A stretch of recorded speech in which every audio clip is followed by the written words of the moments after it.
This video is a follow-on from the previous 10 videos dealing with price in the precious metals markets. If you haven't seen those videos, I'd recommend you doing so before watching this one. So let's pick up where we left off and look at inflation. The first question we need to ask and answer is, what is inflation? Well, this is in some ways not such a straightforward matter, but let's see if we can clarify things. The vast majority of people probably see inflation in terms of rising prices. In an inflationary environment, people will probably complain about the prices of products going up. They might grumble to themselves or to people around them, saying that things in the shops are getting a lot more expensive. And they then might say something like, "Oh, inflation is bad." But I think it's a mistake to think of inflation in this way. I would suggest that a better way to think about inflation is to see inflation in terms of purchasing power. Purchasing power is the ability of a currency to pay for goods and services. I should say that I'm not alone in thinking this. Alistair MacLeod thinks the same, and he's rather a smart chap.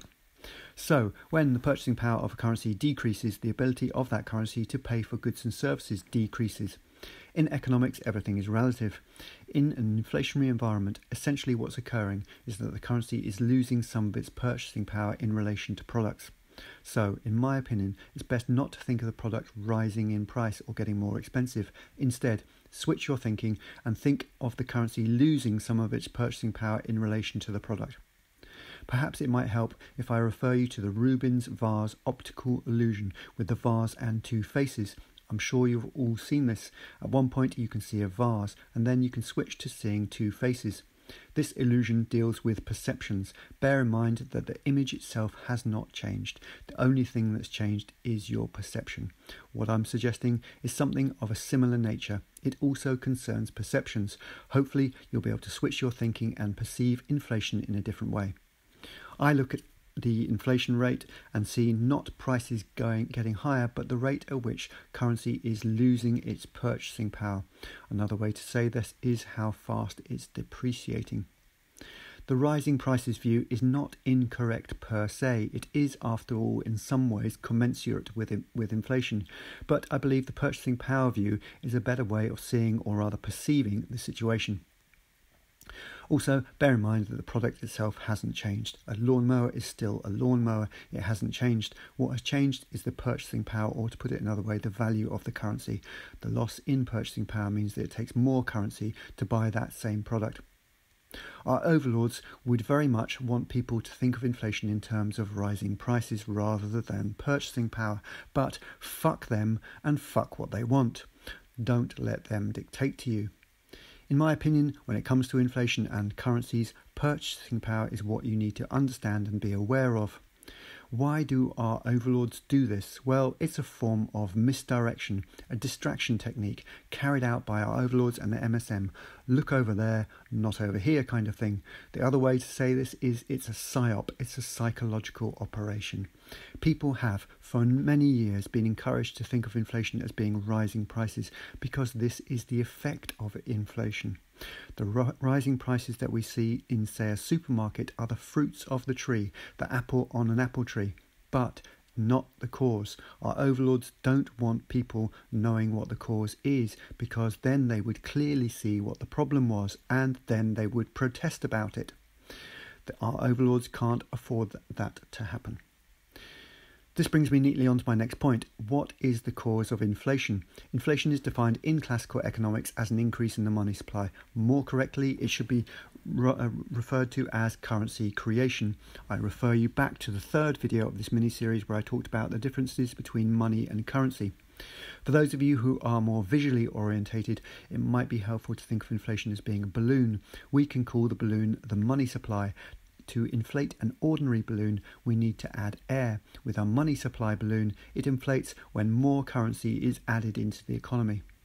I should say that currency creation is basically the government's, or rather the central banks, printing money. Increasing the money supply is not good for a currency. It devalues or debases the currency. A devaluation is a loss of value, or more correctly, the currency loses purchasing power.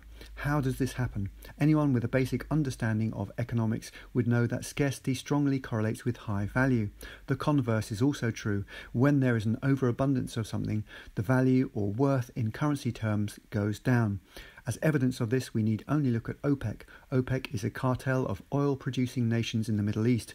When they collude and limit production, the price of crude oil per barrel rises. When they increase production, the price of crude oil per barrel falls. The same is true of any commodity, and it's also true of currencies. There's most definitely an oversupply of dollars and other major world currencies. The truth is, massive currency creation is by no means good for either a currency or an economy. If you want to get an idea of the importance of the money supply, I would recommend you watching a film called The Counterfeiters. Spoiler alert. Pause the video and skip forwards 30 seconds or so if you don't want me to ruin the story. I'll give you a moment or so to do. It's a true story about a plan by the Nazis to undermine the pound sterling. Their plan was as simple as it was cunning. Their aim was to produce a lot of fake notes and thus increase the money supply, causing sterling to lose its purchasing power. If they had succeeded, it would have caused a massive financial crisis in Britain and could well have changed the course of modern history. Anyway, so much currency has been created that will soon be entering into the realms of hyperinflation. Venezuela and Lebanon have already had their hyperinflationary events. Turkey is already there. Places in Eastern Europe like Romania and Hungary are on the cusp. We are all, alas, headed in that direction. In summary, rising prices are the end result of inflation. It's the effect. The cause is an increase in the money supply, unrestrained currency creation. Massive currency creation devalues or debases the currency. A devaluation is a loss of value, or more correctly, the currency loses its purchasing power. There are, of course, other factors which affect price. There is the supply side stuff. When you squeeze supply for products, prices will rise. This is happening in oil. Oil is the very lifeblood of the world economy. It's the energy that powers the system. Without oil, the whole world would grind to a halt. And oil and its derivatives are not only used as a fuel, but oil is used in the manufacture of thousands upon thousands of products. There are supply-side issues with other products besides oil. I split this topic into a number of videos, so there's another however many to follow. In the next video, I'll continue to talk about inflation, but with regard to the adverse effects, and also how precious metals act as a hedge against inflation and protect purchasing power. Wise up and rise up.